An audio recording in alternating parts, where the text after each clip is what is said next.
Brilliance Audio presents Pink Mountain on Locust Island by Jamie Marina Lau, performed by Emily Wu Zeller. On television, a panther slicking its black limbs through paradise trees. Holy moly, look at this fur. The third story of a Chinatown flat, and here the timber walls tighten around the fat Chinese man with the noodle mustache, a muddy bottle in his hand. A bowl of cereal on the bench is a gelatine fantasy, rotten milk shivering like Anna Pavlova. And Dad doesn't throw it out, and he doesn't ask me to throw it out, but asks my mother to, and nobody comes. We take a cab to the Yellow store and pick up a Hawaiian pizza, which is the only one he'll eat. He'll shut the front door so that the timber panels become perfect again, and then he'll pick off the pineapple chunks until the pizza is just a pink mound. He'll change the channel on our television because watching these animals crawl around everywhere reminds him that the weather outside is good enough for it. He'll change it to a game show and call out the answers before they do. His voice swells, fattening the timber. Fancy Chinatown in the big city. The gutters bulge with sesame oil here.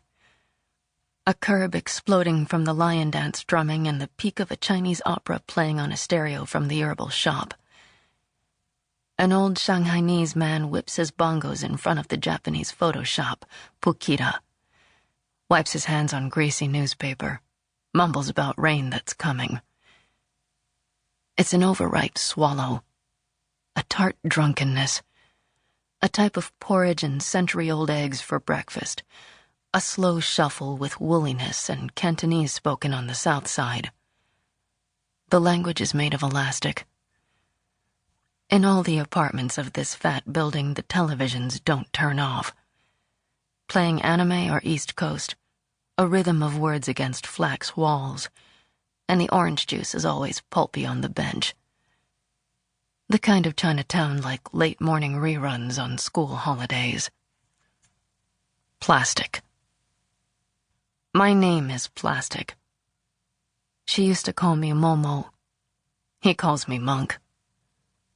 This is white tile boredom.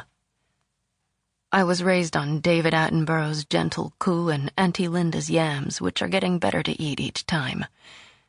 Mostly shut blinds now, and watching episodes of Outlaw Star by peering inside our neighbor's flat. Listening to Fife Diggy through the walls as leftovers from a 34-year-old living with his parents. Supermarket. He tells me, it cramps up your hands if you touch the frozen fish fingers. Don't touch anything. It's a risky dance in here. You slip, you have to pay for it. I've liked these supermarkets a long time. Stop looking at me with those contaminated stares. A pale man who has a beard forming from the skin on his chin. And you really can't tell where his skin stops and where his hair begins. He picks up a carton of milk and sits it in the canned vegetable shelf, points at it with a strict wagging finger. Squinting one eye shut, screwing the edge of his lip over, he starts to scream at it. He walks out with a can of snow peas under his armpit. A pack of dried noodles. Crispy. We buy a slab of fat and cartons of black juice that keeps his eyes open to stare at the television for longer. I used to say televisions stained my eyes. Now I think the dark around it does. The frozen boxes of pink ice cream freeze your fingers. Don't touch unless you have to. Everything's a fat pink. This taxi will burst from the sound of plastic bags squelching. The driver looks at me in the rearview mirror with cowling eyes, but I'm just looking in his mirror at myself. Behind me are slum flats. Me and a panorama of this wild part of the city, and an electric scooter glides alongside us, the rider a cowboy the way his hands grip the reins.